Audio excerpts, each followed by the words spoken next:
All right, I'm going to pray. We're going to get started. Here we go. Holy God, God of grace and God of glory, on Reformation Sunday, we gather in this place, mindful of the many ways that you continue to reform and uplift your people, the church. We're grateful for the gift of saving grace. We're grateful for time spent together as well to think about memories of this congregation and about how the future will unfold before us and how we will continue to journey on as a people of God. In your Son's name we pray. Amen.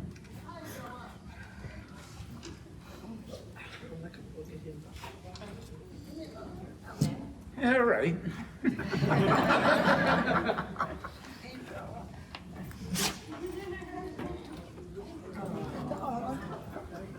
There's the antidote right there. She brought a tissue. Yeah. I tried to send her your way. You know, as we get closer and closer, Yeah. The harder it gets.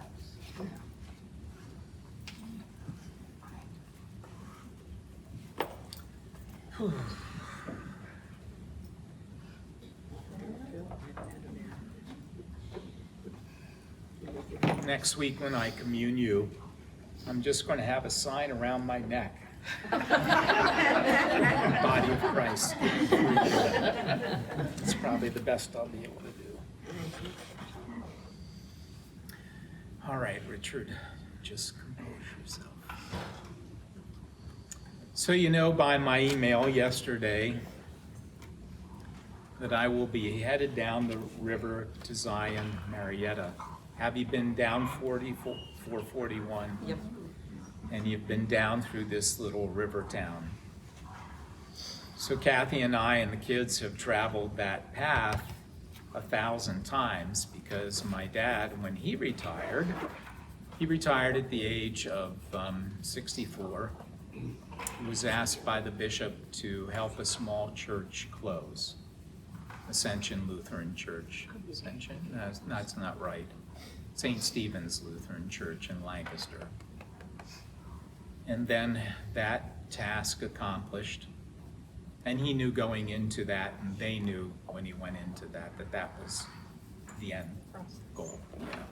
So they were not surprised that he was coming in to do that. They were grateful. Then he ended up at St. John in Columbia. So my mom had died by then, and my dad, Betsy reminded me of this morning, that my dad moved into an old mansion owned by the church in Columbia. So he was a bachelor in this old mansion. Fortunately, he knew how to do laundry, he knew how to cook, and so the kids actually, they were young, but they enjoyed going there because it was just a place to be explored, you know. Anyways, so he served at St. John, Columbia for quite a few years, and then wrapped that up and downsized basically to just supplying churches here and there as they had need. So anyways, we're familiar with that path, and as I said, it does give me the opportunity to travel through Middletown. So that's a particular joy. Yeah. And it's a pretty drive down the river. Zion Marietta was served by our member, Tracy Glover, for years. Her husband, as he's declined in health, she just needed a change in situation that made it easier for her to care for him and be with him. And he actually is living in the home where Tracy will serve as the chaplain.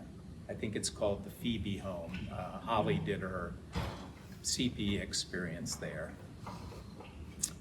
And then Holly served for a number of years as their service musician. So it's a swap. You get her back and you have to send me away.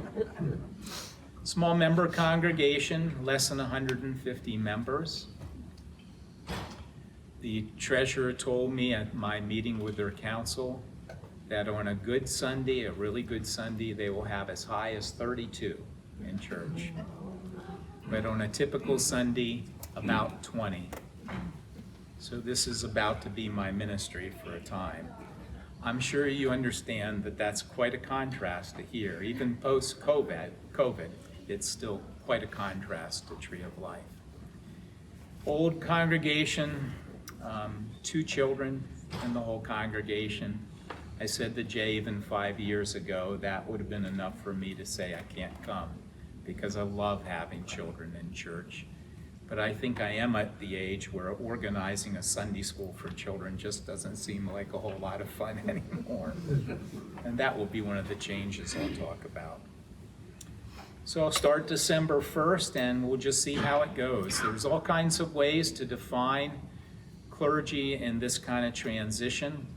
I'm not exactly sure how I am being defined, but it probably is something like an interim pastor. I probably will get interim pastor training at some point, but I can tell you that it's an open contract. If they hate my guts, they can tell me to leave at any time, and if I'm not feeling it myself, I can leave at any time, and that's how we agreed to do it.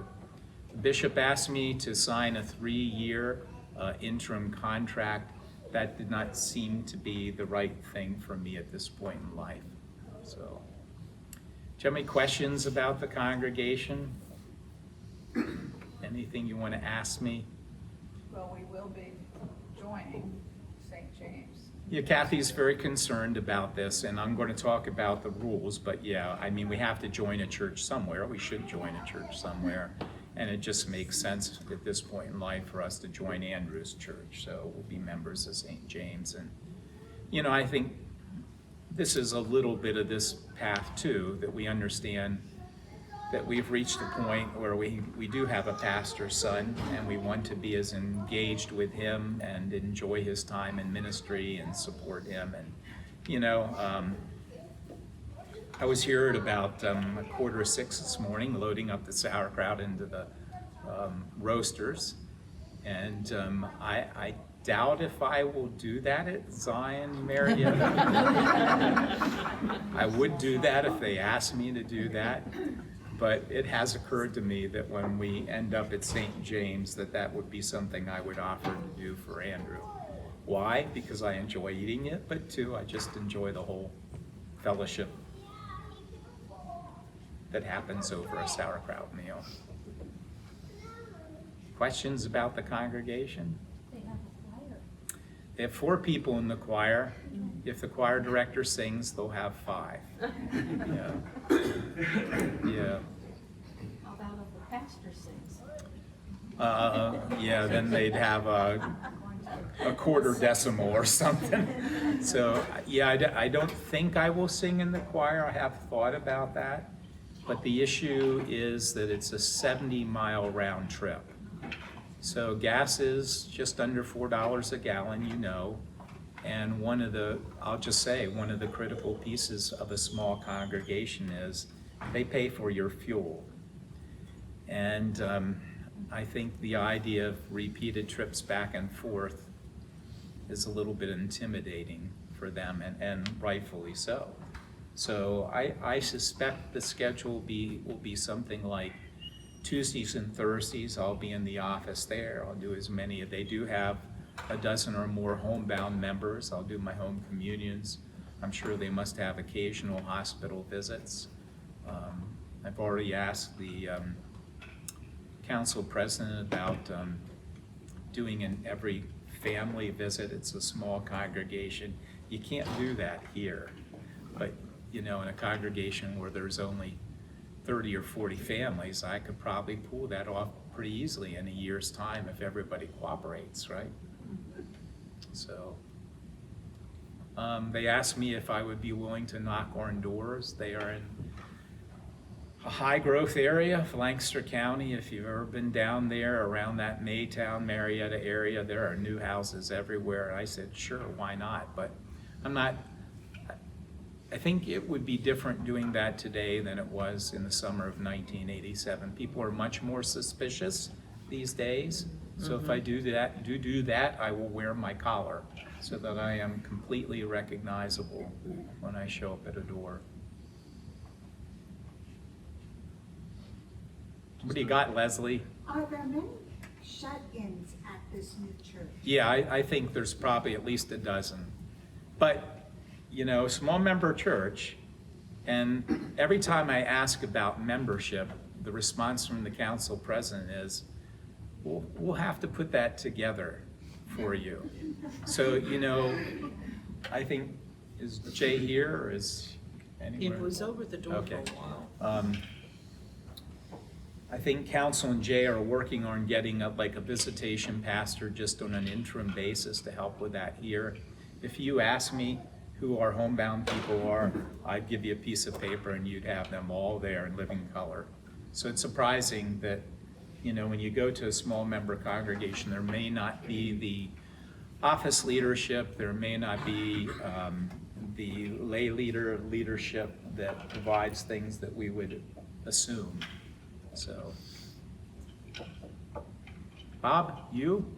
I was just wondering if you've had your residents figured out for moving? Yeah, no, we're staying in the house. Oh. Yeah, we're not moving yet. We will move at some point, if only because our knees and backs don't like the steps. Our laundry's in the basement, and you know how that goes. And it's just at a point where physically we might prefer a Oh, we living. just have a laundry chute. Toss the laundry down the stairs. That's true. Yeah. Laundry baskets in our house last about a month. So, what were you going to ask, Dave? No, just a single Sunday service, I assume, 10 o'clock or Yeah, something there, like so that. there you go, a 10:15 service. So, and that was part of what I said to the bishop early on, that I love our Saturday service. I love our Saturday service. It was one of the best decisions Tree of Life ever made, continues to be that way. But I would just say for two pastors who are married to each other, it meant that we never really had a Saturday. And Saturday, you know, when you have kids, is sort of prime time, you know. We managed. I went to the kids' soccer games and, you know, came here in sweatpants. It's just the way it was. You didn't see it anyway, so. So, but I wanted not to have a Saturday service at this point in my life. Go ahead, Dave. When you talk about the development down there, do they ever get the drop-in crowd on the big church holidays? Yeah, I'm guessing not. I haven't looked at their guest book, but I'm kind of guessing that I won't see too many visitors. So Christmas Eve, I already know this because the council president forewarned me, they'll have two services on Christmas Eve. One Sunday morning and one at 5 o'clock. And I think he was feeling me out if that would be okay. I'm thinking, oh yeah, that's okay. So I can't imagine even Christmas Eve is going to be terribly full. There's Joe. Yeah. Yeah, I was just referring to Jay's meeting with council to kind of begin the process of nailing down a visitation pastor to help with home visits. We've adopted people. I mean, to your credit, one of the best things about Tree of Life through the years is that we have just never, ever had folks here who have said to the pastors, don't do that because that person's not a member of the congregation. You've always set us free to visit who we thought needed visited, to take communion to who we thought needed communion. And, you know, we've been here a long time, so people know us at the Jewish home, now Capital whatever. People know us at the gardens, both gardens. People know us at these nursing homes and retirement communities. And because they know us, occasionally somebody will grab us and say, hey, can you stop and see this person? So that's been a lovely part of our ministry. What I'm saying by that is that our home visitation list is probably more extensive than you think it is. So Vicky's back there, and way back when, Vicky and her sister Sharon led us to their lovely, wonderful mother Geraldine, who died last year and died this year and was just a saint. We love visiting with Geraldine through the years. So.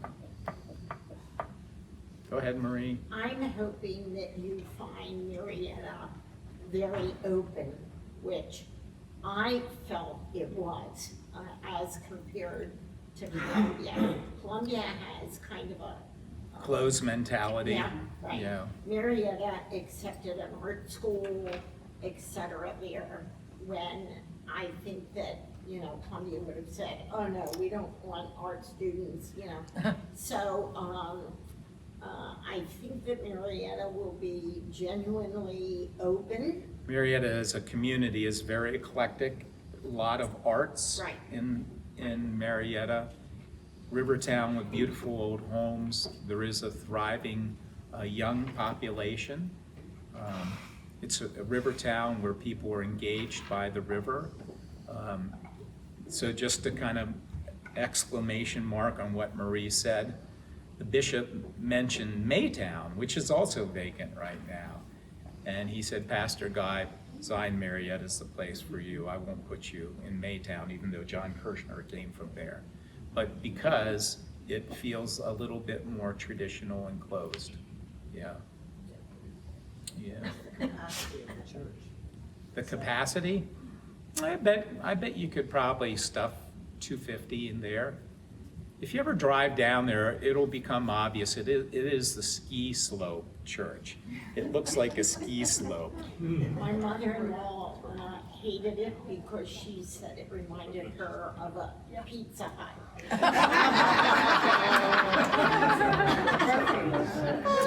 I'll wait a month or two before I include that in the sermon. I mean, they had a lovely Yeah, I know. little old church right on the main street, and for whatever reason, they decided to move it out right on 441. Yeah. So, Mary, you just gave me an idea about sauerkraut and cold pizza. Yeah. Go ahead, Leslie. I just wanted to say one thing to you. At St. James, that's where my sister and Yeah. brother-in-law are members of. Do not volunteer to paint, because they will take you and they will put you in their kitchen and you will be painting forever and ever. That is not that's not in my skill set. Nor mine. Any other questions about the place? So here are kind of sort of the rules. When I left St. Paul's Carlisle, a congregation that we loved, to come here, it was with fear and trembling and a lot of guilt and regret, because in 4 years I had bonded very well with St. Paul's. We just went back to homecoming.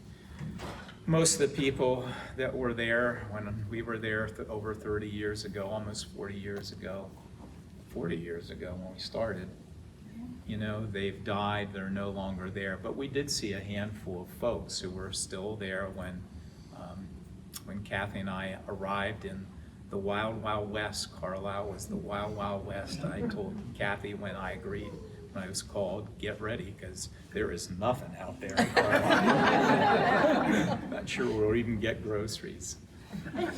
I mean, being from Middletown, you understand. So, but it was lovely going back. It was curious because I was the only former pastor who came to that event, other than one who joined the congregation years later and now sings in the choir, a woman named Carol Bowman.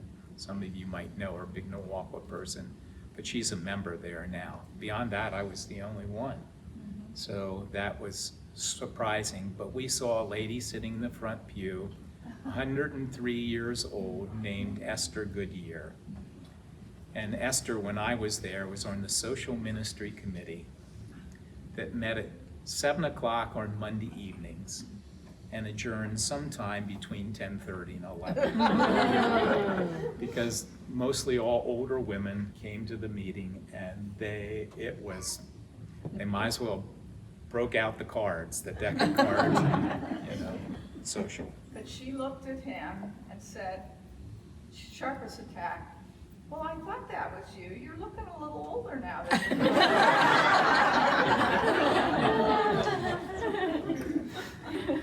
Here are the rules. There's there's quite a preface here, but for congregations and members will not reach out to former pastors for professional pastoral care. I'm just going to abbreviate these, it'll get too long. But you know the reason for that, right? I will no longer be the pastor of this congregation. Jay will be. Hopefully he'll get some help along the way. Will not invite or approach former pastors to perform or participate in pastoral acts, weddings, funerals, etc., baptisms, but rather exclusively the current pastor. All those things now will fall into Pastor Eckman's lap. Will not seek the counsel of former pastors or their family members or matters relating to the congregation. We are going to see you as friends. We're not moving. We're going to run across you in the Giant. We will sit with you in the doctor's office when we're in there waiting to see Dr. Adhikari. We will, we'll go to concerts and have lunch together, but you are not to engage me and Kathy really in specific conversation about the congregation. I think the meaning is so that it becomes destructive to the life of the congregation, right? We'll speak positively of former pastors and family members, willing continuing personal relationships, regard former pastors as friends only. I think that's the significant piece here. We will now be your friends, not your pastors. And there are similar things for former pastors, refuse to provide ministerial care to former congregational members, refuse those pastoral acts, decline to comment on matters relating to the, in the former congregation. You know, if we have lunch together, you should not expect me to say wrongful things about life in this congregation. If you think you are honoring me by stepping away from life here, you know that's not true, right? The best thing you can do to honor my history here is to remain here and support this congregation and support Pastor Eckman. You get that, right? No, really, you get that. We will move our membership. That's expected when the pastor leaves the congregation. Speak well of the congregation and its leaders. And then the business about friendship again. So Mark Wood, as the council president, had to sign this. Paige Reese had to sign this, and I needed to sign this. And this should now be in the hands of the bishop's office. Any questions about that? Uh-oh. Did you use your special pen? No, I did not, because we were across the street at a council meeting when all that happened. We're Dave? not taking it with us. No, the pen stays. It will So, stay. Having worked in politics for so long, one of our kind of operating principles was the old quote from Mark Twain, that the law is an ass. So, if I understand these rules correctly, you can preside over the funeral of folks who you've known for a couple of days, but you cannot preside over a funeral of someone you've known for 36 years. Is that right? Pretty much that's correct. Okay, so from the synod point of view, for the older folks such as me and in my life, we made the cardinal rookie mistake of living too long if we wanted you to officiate our funeral. We're glad you're still alive. I think Jay's back there, isn't he? Still? Yeah. So, I mean, I think this is something that you're going to have to pray really hard about, because you do not want to put Jay in a bad place, right? So, and Jay doesn't want to be in a bad place, and you know, he doesn't, And I think the funeral is probably going to be the hardest thing to deal with. I have talked with Jay about the need to be friends with people. I have visited Marvin Walder for 5,000 years, and he's only 80. It would break his heart if he would never see me again, but I will not take him communion, and he understands that. I'll stop by and say hello. That's the normal, decent human thing to do, right? So I don't want to put Jay in a bind with trying to over-answer that question. I think what I want to say to you is that there is a line in the sand that if it's crossed, it's got to be crossed very, very carefully, so. And I asked that question out of no disrespect for Jay. Right. But it's, Yeah. when my grandmother died, and she lived with my parents for 10 years, and so the guy from the Lutheran church would occasionally come to visit her. So at her funeral, he gives a fill-in-the-blank eulogy, or, remembrance, or whatever the heck it was. I mean, you could have put, anyone here's name in and gotten the same thing. And I was so irate at that. That it was allowed to happen, that he did that. Look, Jay, I'm sure will do a fine job, but he can't begin to honor folks the way we can. 5 or 6 years ago, I said to our council that the best reason to keep me here is for weddings and funerals. That those were two things that I just had an upper hand with that would be impossible for somebody new to manage. And if you ever attended a wedding that I led or a funeral that I led, I think inevitably people do appreciate the fact that I have a personal connection with the person. And I will say to you, I'll say to you what a faculty member said to me when I was in seminary.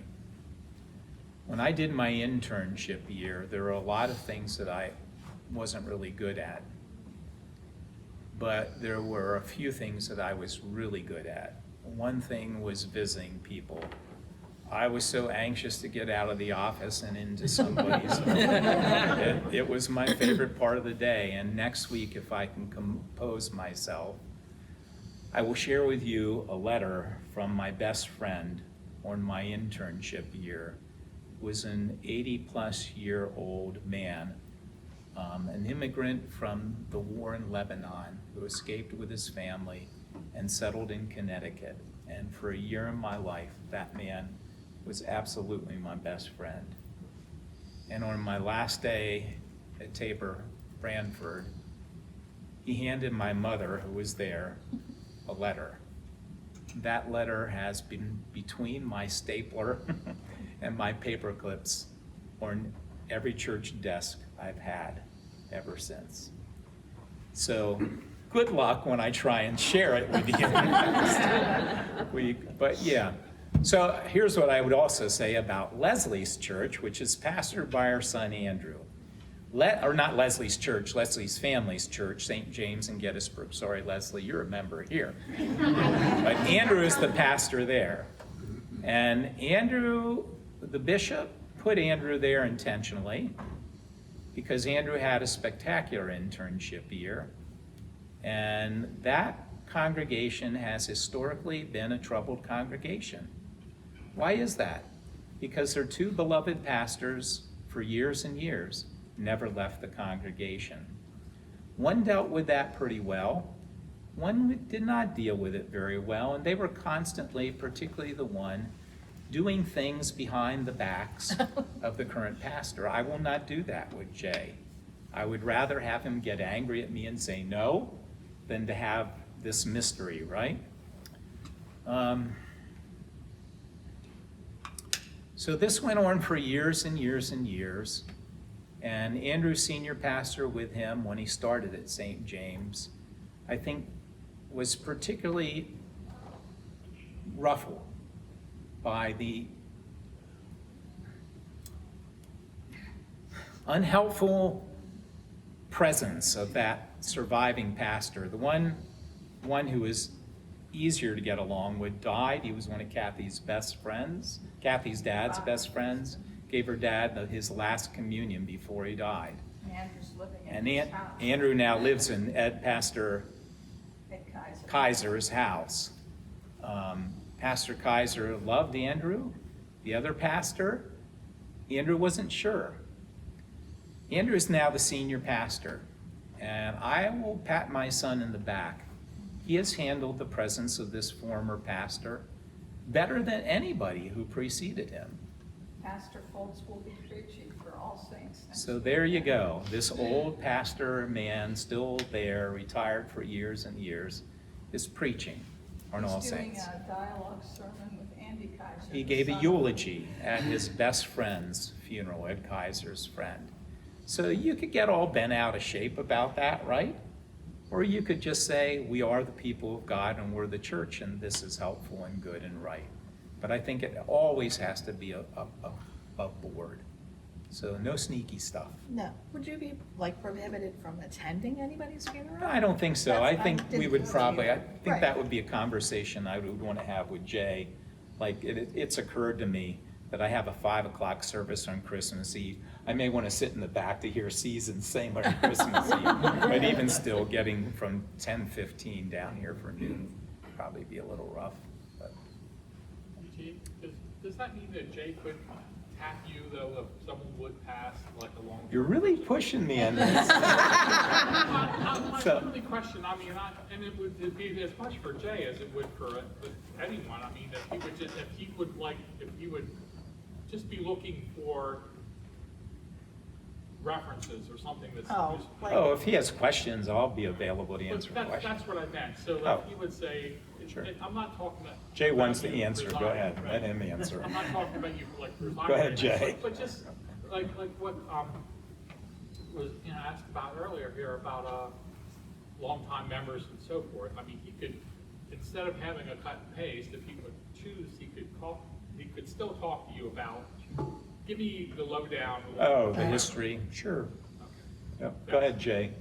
Yeah, I think, I mean, just what I'm hearing, all of this, it's a shift in a relationship you've had with pastors' guides.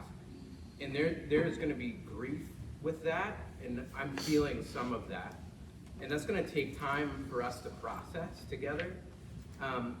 As it goes for funerals, special occasions, I'm always willing to have the conversation. And so if you have concerns about that, please call me, email me, we can talk through that and process that together and find something that works that's both meaningful and also honoring the relationship that you had with pastor guides, but also the new relationship that you have with the pastor's guides, but also with me as your pastor. And I think that's the way to answer that. But honoring those relationships that was, but also its potential to have a different and new relationship with the pastor's guides, which is different and I think exciting as well as that mixture of grief. But I'm always willing to have the conversation. Absolutely. I failed to complete my thought about my visits at my internship church. I was really good at visiting, and that really showed up in my last couple weeks at that congregation, because there were people who, I got very close to, they got very close to me, and it was hard for them to let go. I'm definitely seeing that with some of our older people right now. But here's what I really wanted to say. I get back to seminary, and my evaluator in the faculty was a big southerner named Tom Ridenauer. He's going through my evaluation, and he says, Geib, this just looks kind of average here, kind of average. And he says, I see you were a really good visitor. And then he says, why did you visit so much? And he said, Mr. Ridenauer, I just love getting out of the office, love being with people, love hearing their stories. And he says, wrong. I said, well, I guess I gave pastor wrong. I pray wrong. None of that. He said, you go to visit for one reason. That's so you can preach. And that's the authenticity of preaching in a congregation you've served for many, many years. You get to know the people, I mean, That's- yeah. That's why I think at some point my value was at weddings and funerals. Why? Because I got to know the people, right? Tom Ridenauer was my mentor and also preached at my ordination, but that was one of the reasons, because of the way he talked about pastoral care and preaching, and he was a preaching professor as well as an Old Testament scholar. So if we want that from Pastor Jay, now would be a time to start developing good relationships. Sure, with get to know him. Pastor Yep. Jay, yeah. Go ahead, You Dave. know, you're actually undervaluing what you bring to the mix there, because I don't ever recall hearing a minister anyplace else who can tease members of the congregation during a sermon. I used a four-letter word during a funeral sermon yesterday. You know, that sort of thing, but I mean, it's a remarkable relationship that you've struck with people, and I've not seen anything like it. And so, you know, that's why, as difficult it is for you, it's difficult for us to understand some of these rules. Yeah, and you know, that's only possible for one reason, and that's trust, right? I trust you that when I screw up, you're not going to kick me out, and you trust me that when you screw up, I'm not going to kick you out. We can banter in sermons because we know you, right? So, yep, go ahead, Tammy. I think it's just gonna be hard for everybody. Sure. Because even with my dad was an atheist. He didn't believe in God, didn't believe in church. I grew up a very strange childhood. But my dad came here because he had that connection with you. And when my dad died, you were there. And my stepdad made a comment I don't understand because he was an atheist. The week before my dad died, he said he believes in God. If there are people out there like you that care so much about other people, there's gotta be. Thank you. When I left St. Paul's Carlisle, I don't remember any of this, but now there's an exit interview. Did you do an exit interview, Anna Rose, when you, no? So this was an exit evaluation form. I'll just go through some of this. I'm asked to assess the strengths of this congregation. At the top of the list is lay leadership. You know, this congregation has just always been blessed by strong lay leaders. It's been a real gift to the congregation. Musical gifts, though our music has, you know, been transformed through the years. It's different now than it was 20 years ago. We still have incredible musicians. Congregation's been very welcoming. One of my favorite attributes, flexible. I like flexibility, being willing to try new things.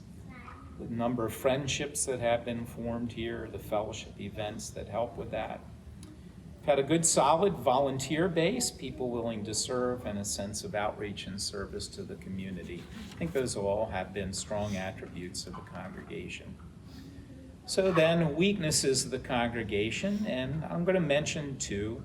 I have lived with a sense of disappointment following the post-COVID time. Every pastor I talk to feels the same way, that the congregation did not bounce back from COVID in the expected way that I hope. People just disappeared. And it's been a little bit hard in my heart because I get attached to people and I miss them.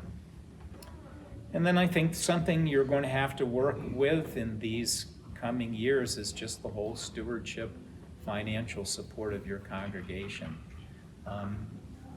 A church doesn't exist in a vacuum. It takes the support of its members, and I think, you know, we're $43,000 down, and there's just 2 months left to go. And we've seen since COVID, smaller budget. And I feel like we've been conservative in terms of the way that we spend money, perhaps with the exception of our outreach, which we've been very generous with. Ministries performed by the congregation, you know them. I just listed a few: Feeding the 5,000, or work with the Sudanese Community Tree for Hope, Day Crate, Christmas Angel Tree, the Pet Ministry stuff, Stephen Ministry, and our newest RIC commitment. Problems in the community that are affecting the congregation, and perhaps that we at some point might embrace. We live in an incredibly changing community, right? If you live in Susquehanna or Lower Baxton, probably a lot of your new neighbors now are immigrant populations, right? Bhutanese, Nepalese. I know Carol Webb has mentioned that a couple times. That's Deer Path Woods. So, and it's not a community that's easily engaged by the church. And just what's happening in school systems, and it's not just here, it really is everywhere. Every person you talk to who's a teacher, an administrator in a school system, this is just, it is a repeated story over and over again. It is hard to be a teacher in this day and time. That's sort of similar to that. Dave has a comment. Go ahead, Dave. You know, we have, over the years, under your leadership, done a good job of reaching out to our Jewish neighbors. You know, we go down, we do the reading of the names, you take the call for man's down, you know, we've got a couple of adult trips down and everything like that. And we, however, are living in times where anti-Semitism is on the rise again. And the current conflict is just driving it skyward. You know, one of the things that we can do better is, and I actually thought of this when you mentioned the Vietnamese and others, inviting folks in here to give their perspective on the community and tell us about their religion and how they are struggling with the issues in the community that we are struggling with. So it's the idea, you know, and it's like Jay said about the different institutions. You know, we tend to talk, and I almost go to anyone, and rather than listen. And we need to do more listening and welcome folks in our sanctuary. Yeah, I mean, I agree. Anytime you get to know your neighbor, it's a plus side, right, for everyone. So, some of the strengths or joys of the congregation that we've experienced here, you know, Tree of Life from the get-go has been a child-friendly congregation. When we started, we were really pushing the envelope when it came to welcoming children. We were doing things that other congregations hadn't yet caught up on. They have now, and I feel like we set an example that was healthy for the rest of the church. So that's been a real joy here. The music ministry, likewise, just embracing all kinds of music and willing to try many things. For years, I think steady worship attendance up until COVID was pretty strong here. I think I mentioned a week or two ago that one of the last Saturdays before COVID hit, we had 118 people at a Saturday night service. That's crazy, you know, who would have ever guessed? Vacation Bible School has been an extreme joy here, and I should say camping ministry as well. They've all been very positive.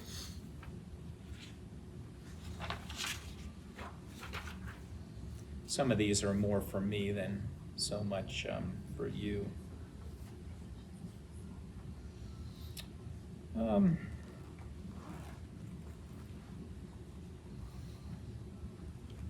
I mentioned this, I think, last week a little bit, but you know, another one of the peculiar joys as a longtime pastor in the congregation has been watching children grow up. I mean, just imagine that when we started the congregation, the child who was 1 year old at that time is now married with children. I mean, that has been a crazy benefit of being a long-term pastor in one place, to just watch children grow up and move on with their life. So Betsy mentioned to me going to the hospital to see Tasha Peter upon her birth, and Karen lying in bed with this little baby on her chest. Where were the other 3 girls? In bed with her, bouncing up and down. It was just the best. Yeah. To receive a blessing for our family and to have a church that was so welcoming. Yeah. And Baptizing all 4 accepting of girls. little people running up and down the aisles and just being able to sing and all that kind of stuff. Having young adults Yeah. sit there and watch your kids while you went and sang in the choir. So thank you, absolutely. Yeah. So some of the changes that I think we've seen, certainly right now, the absence of children and youth in worship. 20 kids, 25 kids for the children's sermon when Nicholas was a little boy. Now, usually at the early service, no children's sermon. At the late service, 5 to 6 kids. Just such a dramatic change. We just can't quite figure it out. Youth group, 30 kids, 35 kids off to Winterfest, or, you know, we filled a charter bus to go to the ELCA youth gathering in Atlanta. I think we had over 50 kids, so Tammy was on that, Leslie was on that. Barry, did you go? Yeah. And right now I think Jay had 6, which actually I think is really good. I was worried we were only at 3, so we maybe doubled the numbers, or that might include the adults, but at any rate. So that's a big change.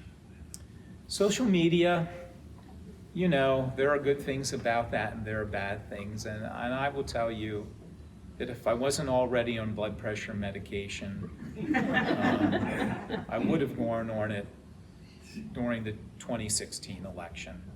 I got off Facebook as soon as I got on it because there were so many hurtful things that just showed up, and I was just stunned that we would treat each other that way, you know, over an election.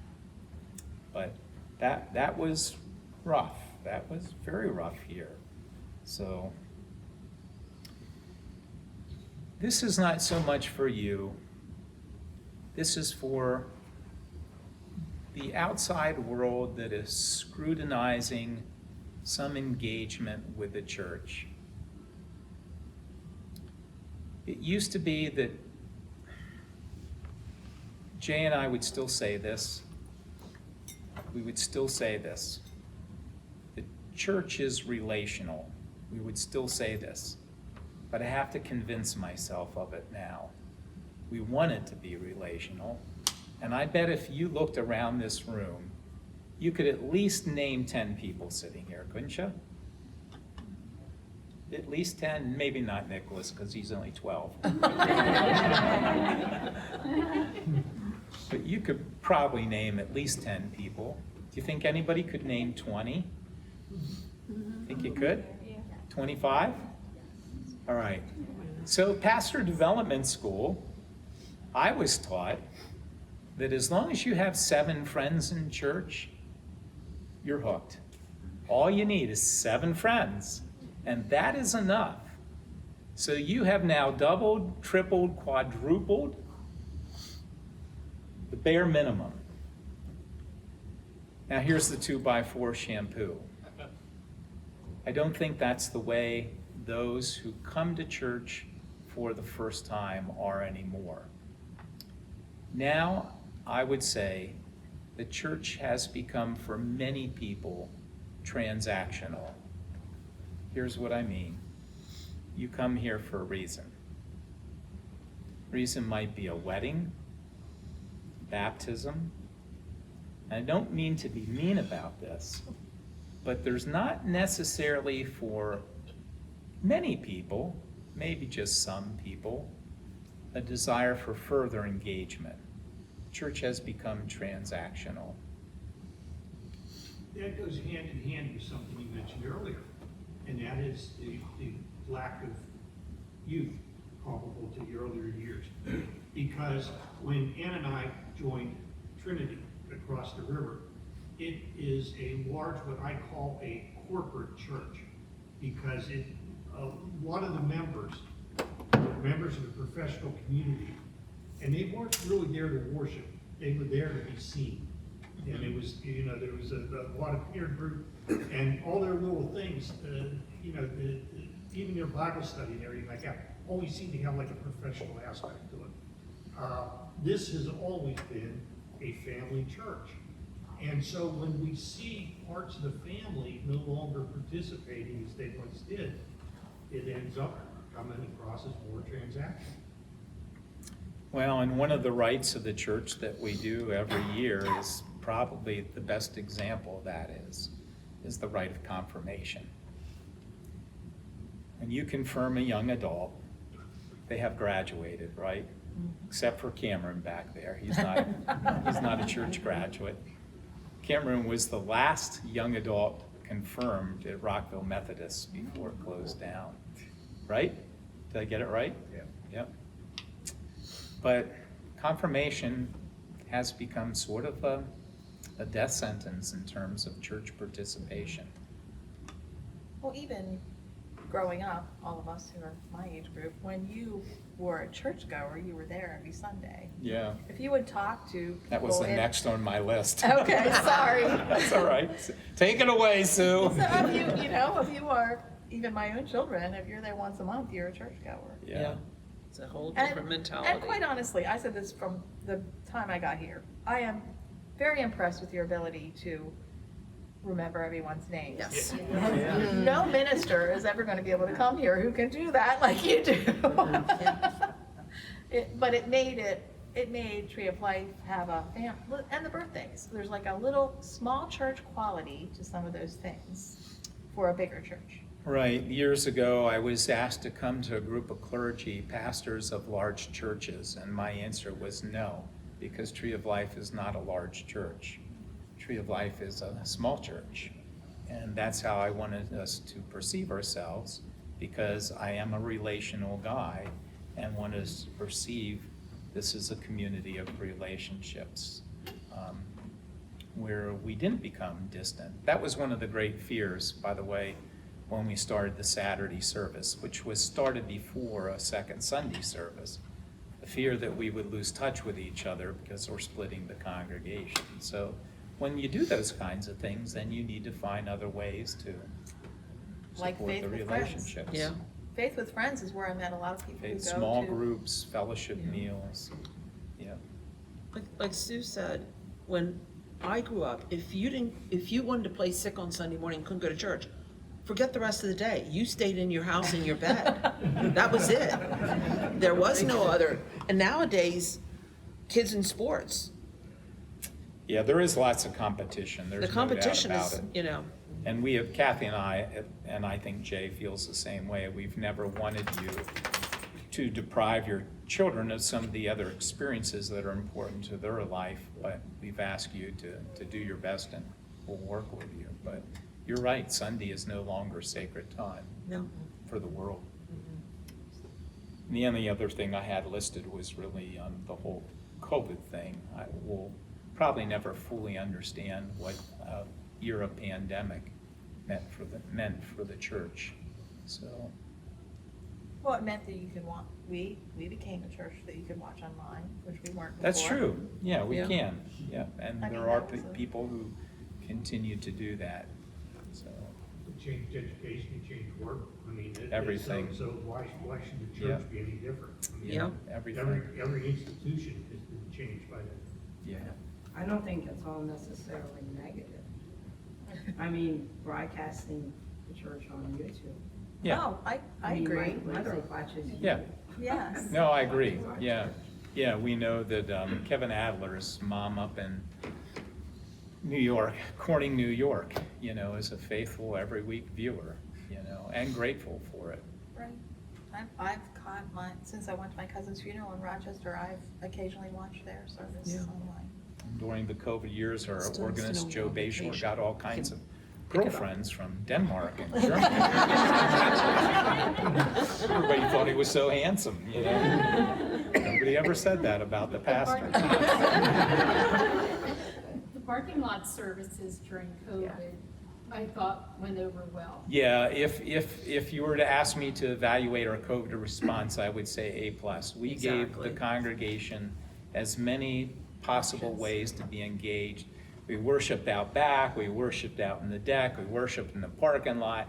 Savannah, with his help, got those pre-recorded services up and going. We spaced musicians out here and there.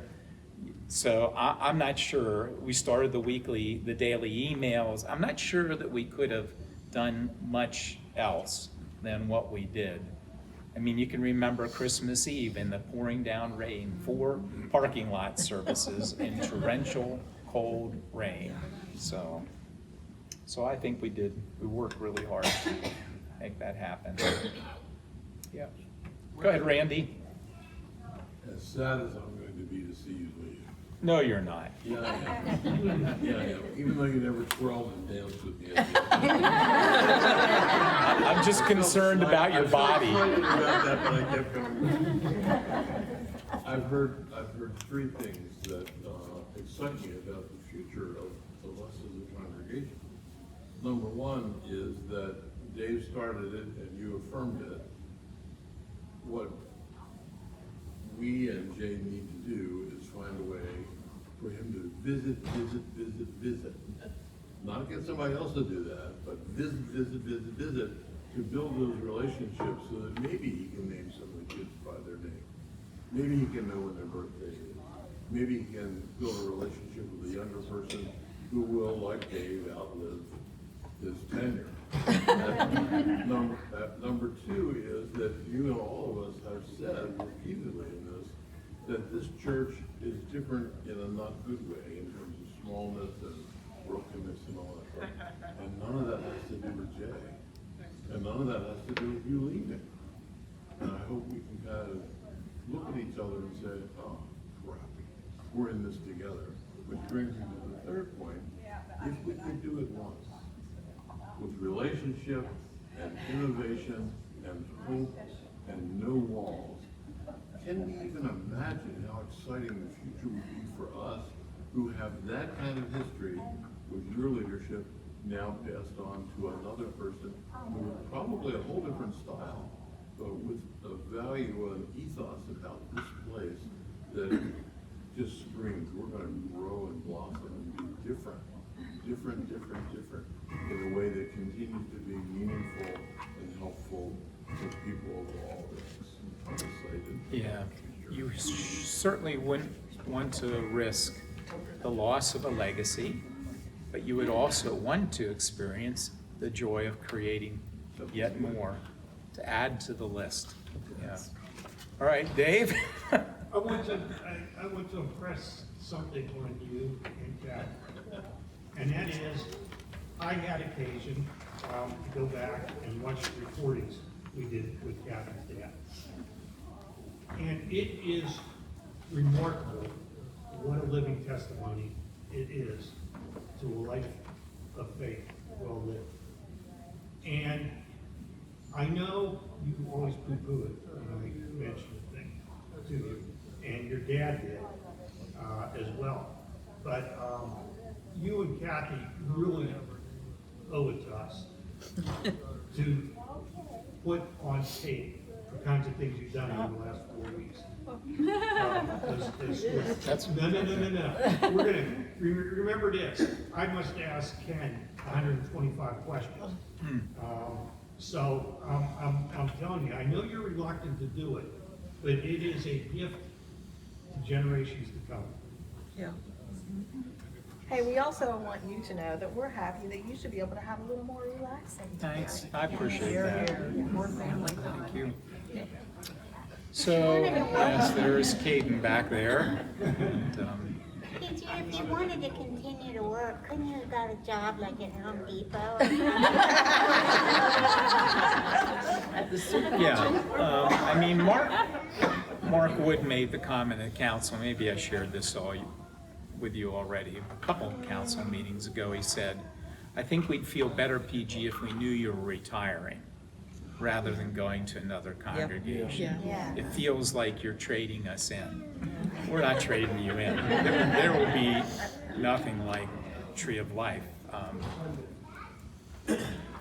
One service, All the reasoning is there. And this little thing. It makes That's sense. why I work that family. time to be with grandchildren. Yeah. We get it Somebody up else there. gets to We get it. We get it up experience there. for all these years. We It's so get it great. up there. And You're I know. right. you can spread your Yeah. wealth to them. Yeah.